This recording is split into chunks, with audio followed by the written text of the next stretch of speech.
우리에게 주신 하나님 말씀은 구약성경 열왕기하 24장 8절부터 25장 7절까지의 말씀입니다.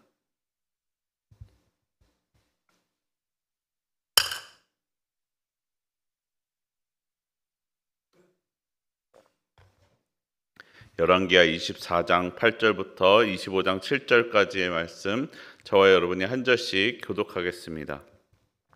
여호야긴이 왕이 될 때에 나이가 18세라 예루살렘에서 석 달간 다스리니라. 그의 어머니의 이름은 느우스다요 예루살렘 엘라단의 딸이더라.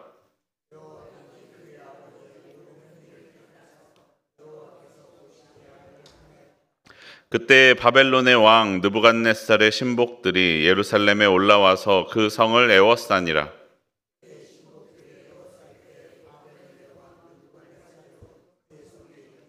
유다의 왕 여호야긴이 그의 어머니와 신복과 지도자들과 내시들과 함께 바벨론 왕에게 나아가매 왕이 잡으니 때는 바벨론의 왕 8째 해이니라.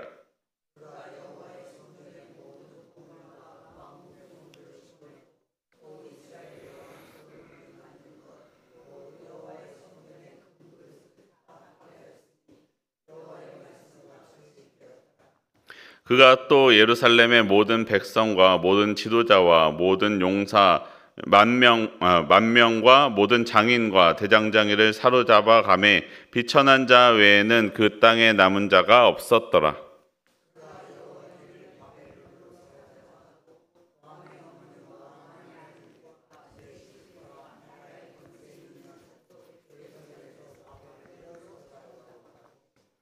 또 용사 7,000명과 장인과 대장장이 1,000명 곧 용감하여 싸움을 할 만한 모든 자들을 바벨론 왕이 바벨론으로 사로잡아 가고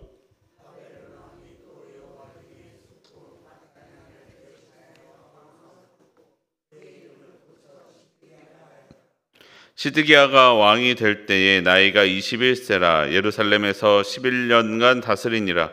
그의 어머니의 이름은 하무다리요 림나인 예레미야의 딸이더라.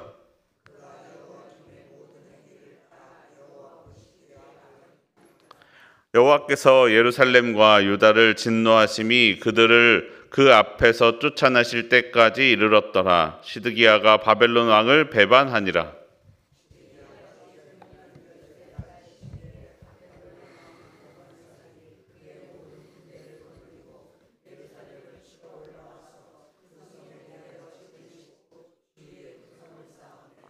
그 성이 시드기야 왕 제11년까지 포위되었더라.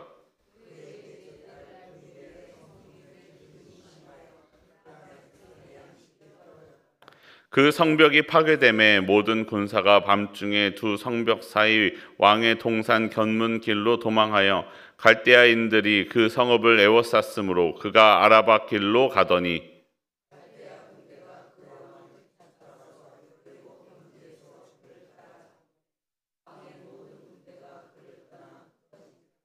그들이 왕을 사로잡아 그를 림나에 있는 바벨론 왕에게로 끌고 가매 그들이 그를 신문하니라.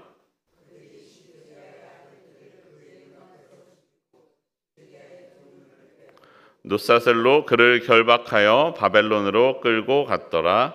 아멘. 이 시간도 새벽 기도하는 시간을 기억하여 나온 여러분 환영하고 축복합니다.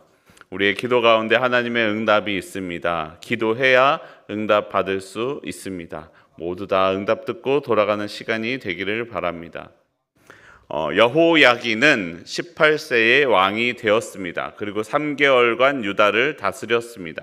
그의 어머니의 이름은 느우스다이고 예루살렘 엘라단의 딸입니다. 여호야긴은 아버지 여호야김과 조상들을 따라 악을 행하였다라고 말씀합니다. 어제 본문에서 보았던 것처럼 바벨론은 애굽 땅에서부터 유브라데까지, 그러니까 메소포타미아 온 지역까지 전부를 다 점령하였습니다. 유일하게 강대국으로서 대항할 수 있을 만한 힘을 가졌던 애굽도 점령당해 더 이상 바벨론을 거스를 수 있는 곳은 없어 보였습니다. 그리고 이제 그 바벨론 왕 느부갓네살의 군대가 예루살렘으로 진격해 왔고 성을 에워쌌습니다. 왕이었던 느부갓네살도 직접 예루살렘 성까지 왔습니다. 그러자 유다 왕 여호야긴은 그의 어머니와 신복과 지도자들과 내시들과 함께 바벨론 왕에게 나아갔고 포로로 사로잡혔습니다. 느부갓네살이 통치한 지 8년째 되던 해이다라고 말씀합니다.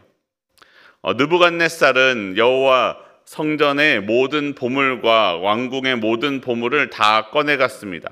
이스라엘의 왕 솔로몬 성전을 지을 때 만든 성전 금기구들을 모두 다 산산조각 냈습니다. 그리고 예루살렘의 모든 백성들을 포로로 잡아갔습니다. 모든 관료와 용사들을 합쳐서 10,000명과 모든 장인과 대장장이를 다 잡아갔습니다. 이제 이스라엘에는 비천한 자, 가난한 사람들 외에는 남은 사람들이 없었습니다. 바벨론 왕 느부갓네살은 여호야긴을 포로로 잡아 바벨론으로 데려갔고 왕의 어머니, 왕비들, 관료들, 지도자들도 모두 예루살렘에서 바벨론으로 잡아갔습니다. 또한 준비된 용사 7,000명과 장인과 대장장이 1,000명을 잡아갔습니다. 그리고 그 이후에는 숙부인 밧다니아를 왕으로 세우고 이름을 시드기야로 바꿨다라고 말씀합니다. 여러분, 우리가 잘 알고 있는 솔로몬 왕이 처음 여호와의 성전을 지었을 때를 생각해 보십시오. 다윗이 하나님을 위하여 모아놓았던 성전을 지을 재료들을 가지고 솔로몬의 지혜와 자신과 여러 사람들의 지혜를 모아서 하나님의 말씀대로 지었던 성전이었습니다. 그러나 그 기구들은 결국 다 부서지고 말았습니다. 여러분, 사람이 이루어 놓은 것은 언젠가 시간이 지나면 부서지고 무너지고 만다라는 것을 생각하게 해줍니다. 이전의 왕들은 세상의 권력에 의지하였습니다. 창고에 쌓아놓은 금과 은을 의지하던 왕도 있었고 세상의 다른 강한 권력인 애굽 왕과 혹은 아람이나 북이스라엘 같은 이들과 연합하여 동맹을 맺어 그 힘을 의지하던 왕도 있었습니다. 그러나 아무리 강한 힘이라고 생각되었던 것도 시간이 지나고 또 다른 강한 힘인 바벨론이 나타나 다 무너뜨리고 말았습니다. 예루살렘도 다 무너지고 바벨론에 의해 점령당하고 말았습니다. 사랑하는 성도 여러분, 우리가 붙들어야 할 것은 무엇입니까? 사람이 만든 성전과 사람의 손으로 만든 기구들이 아니었습니다. 나의 눈에 보이는 것들과 내 눈에 보이는 강한 이들이 세운 것이 아니었습니다. 내가 붙들어야 할 것은 그 안에서 역사하고 계시는 하나님입니다. 오늘의 본문은 하나님을 버린 자들의 최후의 모습을 잘 나타내 줍니다.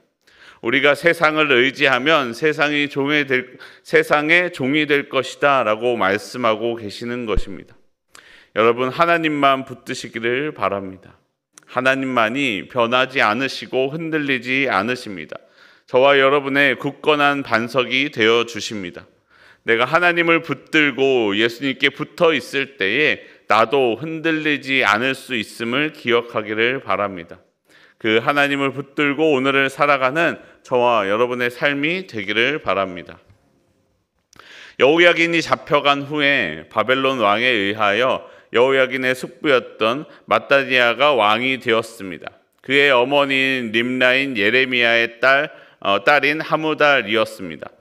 맏다니아는 여호야긴의 숙부이자 요시야 왕의 다른 아들이었습니다. 정확히는 여호야긴의 삼촌뻘 되는 거죠. 그리고 바벨론 왕은 그의 이름을 시드기야로 바꾸게 하였습니다. 고대 문화에서 이름을 지어준다라는 것은 지음 받은 사람이 지어준 사람을 다스림 아래에 둔다라는 의미를 가지고 있습니다. 그 이름이 마음에 안 든 것이 아니라 자신에게 완전히 복종하는 존재로 만들기 위함이었습니다. 그렇게 왕이 된 시드기야는 여호와 보시기에 악을 행하였습니다. 여호야김의 행위를 따라 악을 행하였습니다. 그 앞선 왕이었던 요시야 왕은 하나님이 보시기에 선을 행하였지만 그의 아들인 여호야김도 여호야김의 아들인 여호야긴도 그리고 오늘 본문에 나오는 여호야긴의 숙부이자 요시야의 다른 아들인 시드기야도 모두 하나님이 보시기에 악을 행하고 있다라는 것입니다. 결국에 하나님의 진노가 하나님 앞에서 쫓아내시기에까지 이르렀습니다. 그때 시드기야가 바벨론 왕을 배반하였습니다.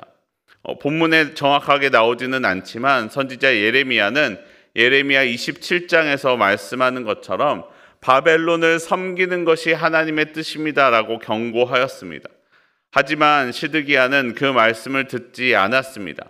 친애굽 세력은 그래도 애굽이 강하지 않느냐 하며 애굽에 구원 요청을 하게 하였습니다.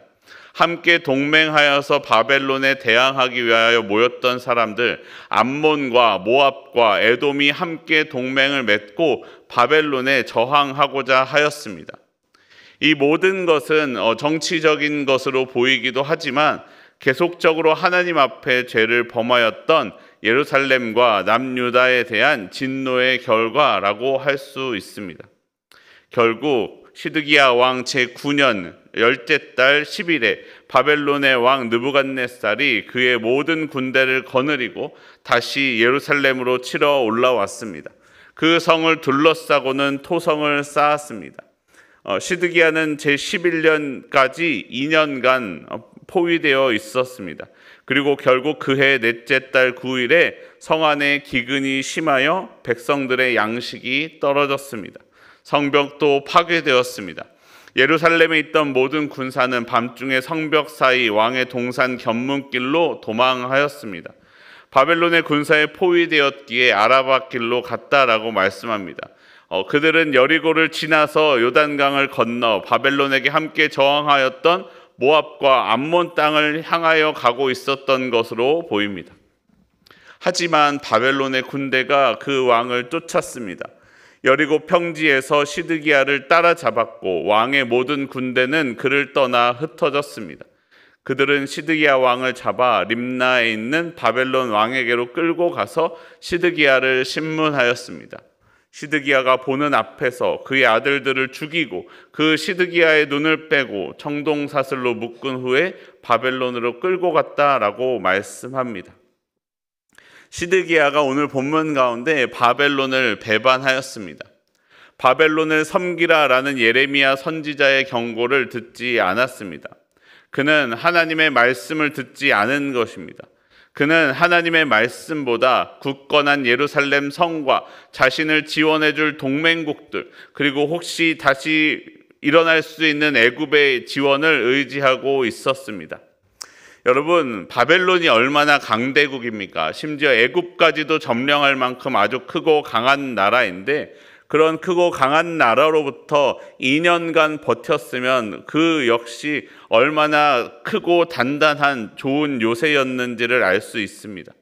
그런데 아무리 강한 성도 그리고 강한 군사와 많은 재물도 하나님이 성을 지키시지 않으면 모든 것이 소용없었습니다. 시간이 지나자, 성은 시간이 지나자 공격을 차츰 받아 무너졌습니다. 양식은 시간이 지나자 떨어졌습니다.